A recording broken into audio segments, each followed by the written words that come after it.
Welcome to The Evolution of Torah, a history of rabbinic literature, a JTS podcast introducing you to the first 1,000 years of rabbinic literature with Rabbi Mordechai Schwartz. This is episode 5, The Talmud After the Talmud.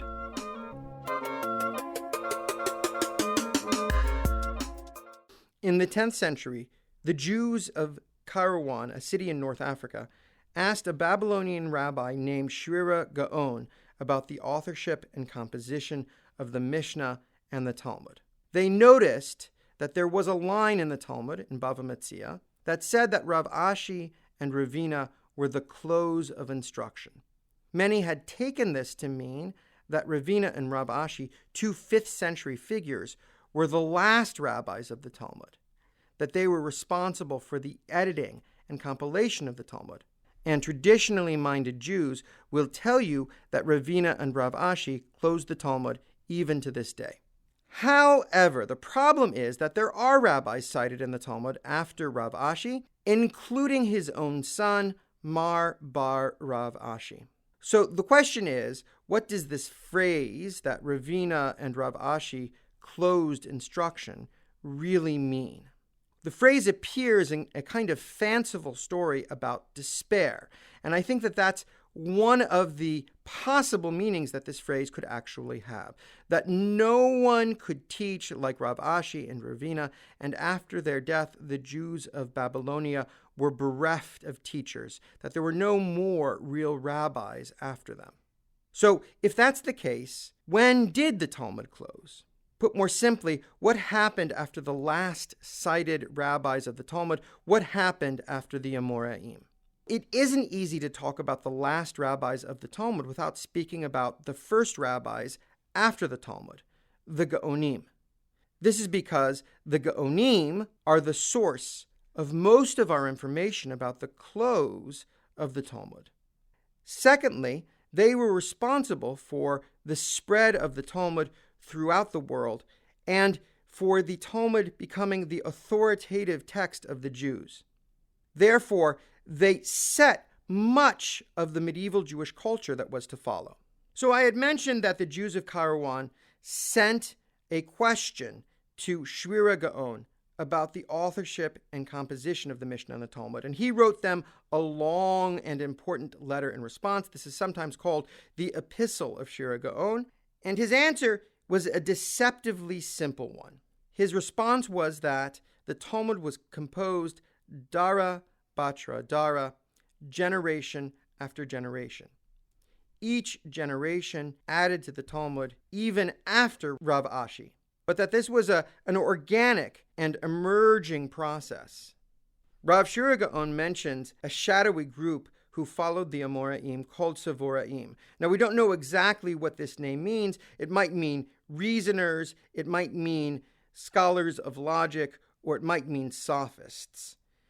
These rabbis, none of whose names we know, added passages to the Talmud after the Amoraim. They were focused on the exact meanings of words in the Mishnah, and they treated material in the Talmud in the same way that the earlier rabbis had treated material in the Torah as a kind of subject of midrash. They don't call what they're doing midrash, but they sometimes impose meaning in the same way that midrash sometimes imposes meaning on verses of the Torah, rather than deriving it organically. And this process is what allowed them to have a new kind of creativity in the continuing story of the Talmud. Modern scholars have also posited that anonymous material, that is, material in the Talmud that has no names associated with it, is late, that it's from this same time period between the Amoraim and the Geonim. And they call this the Stam HaTalmud. Scholars here at JTS really developed that theory. David Weiss Halivni, Shama Friedman, and Judith Hauptman are amongst the most prominent scholars who have propagated this theory. The phrase Stam HaTalmud already existed among medieval rabbis, but this theory is something that did not exist until the middle of the 20th century.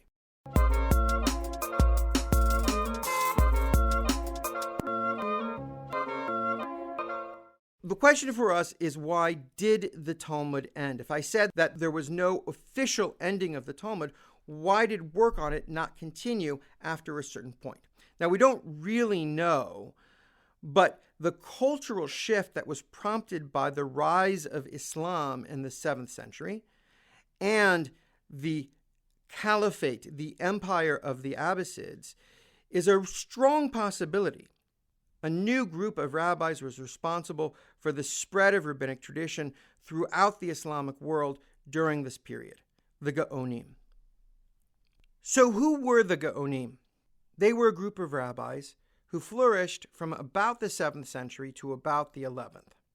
The term Gaon strictly refers to the heads of the academies, but it's also used to refer to any rabbi of this period. The Babylonian academies of the Geonim were the chief centers of Jewish learning. The Geonim, the heads of these academies, were recognized as the highest authorities of Jewish law in the period. They had a specific set of institutions that were actually authorized by the Abbasid Caliphate. In other words, they had governmental power and authority behind them. There were two main academies that were both located in Baghdad, even though they took their names from small towns in Babylonia, because those are the places in which they had originated. Their heads, the heads of these academies, each held the title Gaon, and that's why we refer to Shrira as Shrira Gaon, because he was the head of one of these academies. Among the various responsibilities of the Geonim, they appointed judges. The Geonim held authority from the Caliphate over the appointment of all the Jewish judges and all the tax collection from the Jews in the various districts of the Abbasid Empire. What these two academies did is divide this territory between them so that there would be no overlapping territory. Some modern scholars attribute the acceptance of the Talmud to this civil authority that the Geonim held from the Abbasid Caliphate. Rabbis throughout the Near East would gather at the academies in Baghdad for a month, twice each year, once in advance of the high holidays and one in advance of Passover. These conventions were called Yarchei Kala, month-long conferences. At the same time that rabbis came from all over the empire to gather in Baghdad at these times, the full-time members of the academy would sit in order to answer questions. Jews who lived in places outside Babylonia sent their religious and legal questions concerning religion and law to the academies in Babylonia. The Gaon would sit with the full-time members of the academy at one or other of the regular pre-holiday conventions to discuss these questions. After the discussion, the Gaon would make a decision that the members of the academy would approve by signing. The length of the responsa varied greatly. The answer could be one word, a simple yes or no, or it could be the size of a very long treatise. Responsa is hugely important to understanding the medieval life of the Jews. Responsa is actually lived halachic life. Unlike the Talmud, which often entertains a theoretical question, all of the questions in the responsa are actual questions from real people who actually lived. They are actual problems that they faced that they needed answers to. Another new form that originated under the Geonim was the Code of Jewish Law. Codes of Jewish law cut to the chase. Unlike the Talmud, which can have wide-ranging discussions, the codes of Jewish law simply give a ruling and are arranged according to subject. One of the earliest of these codes, not the first, but one of the earliest, is a work we call Halachot Gedolot. It's from the 8th century, and it had a huge influence. Its form is exactly what I described before, collected rulings, omitting much of the discussion from the Talmud. It's attributed to either the head of an academy, Yehudai Gaon, or a rabbi who never was the head of an academy, but was a great scholar, Shimon Kayara. We don't know exactly who wrote it. The question for us now is what happened after the Geonim. We know that the Talmud spread and became authoritative even beyond the world of Islam. How did that happen? How is it that the Talmud spread to Europe and to North Africa and other places? We'll take up that question in the next section.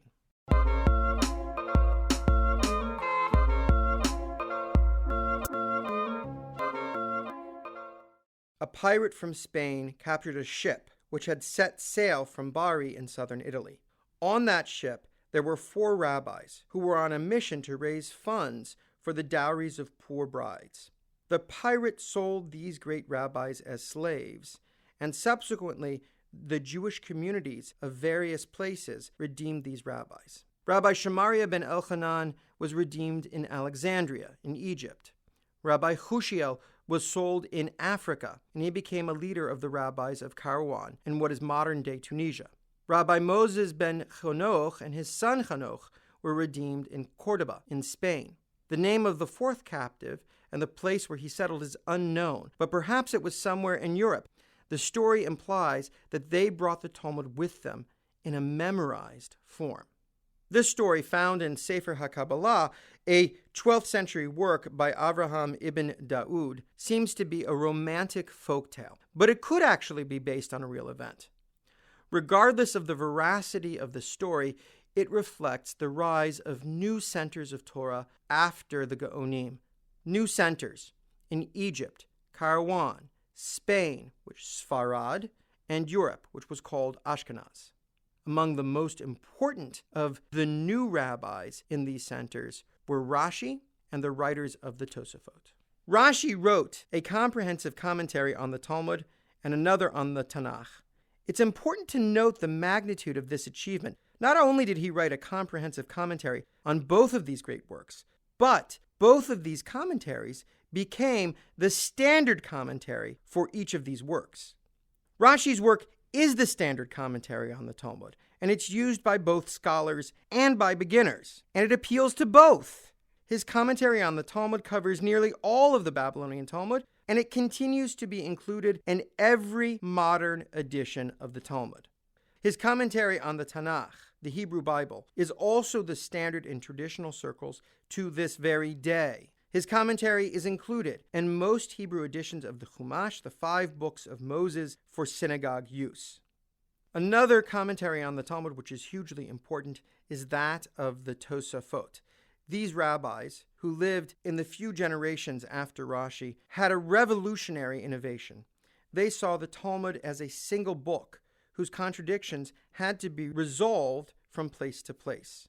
Sometimes this is called Talmud on Talmud. They use the same techniques that the Talmud uses to resolve contradictions between Amoraim, to resolve contradictions between different passages of Talmud in different places.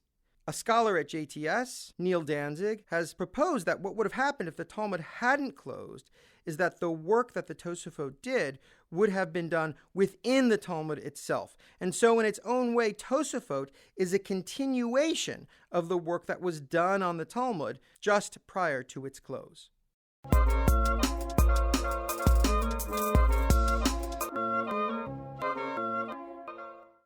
So we've arrived at the end of our 1,000-year period, and I've taken you through from the Mishnah to Rashi.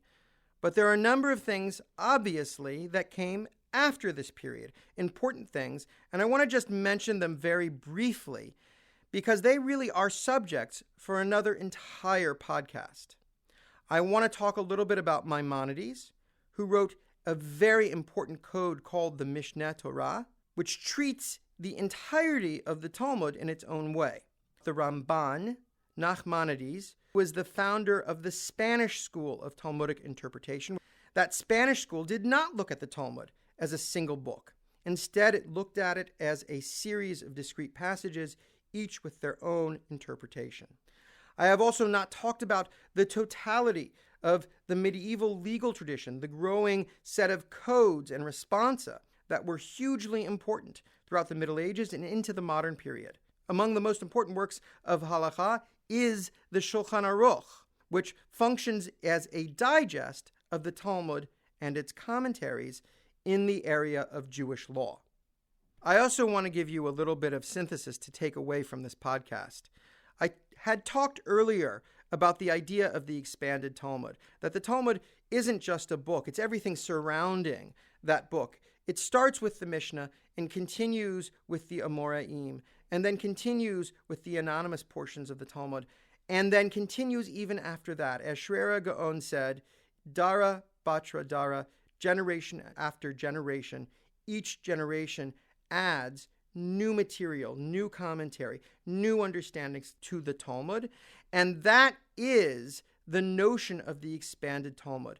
The Talmud also has a symbolic importance amongst the Jews. It provides us with a kind of authority. And so we often couch our arguments about ethics and practice and even the stories that we tell our children as being reflective of this work we call the Talmud. Finally, I want to talk about Jewish culture. The rabbis created a culture of questioning, of playfulness around language, a whole range of cultural features that Jews continue to engage in to this very day. It is the Talmud that's responsible in a lot of ways for the culture and character of Jews, even in the modern period. So I hope you've enjoyed this podcast, and I hope that you will use it as a launching pad to do some studying of the Talmud on your own.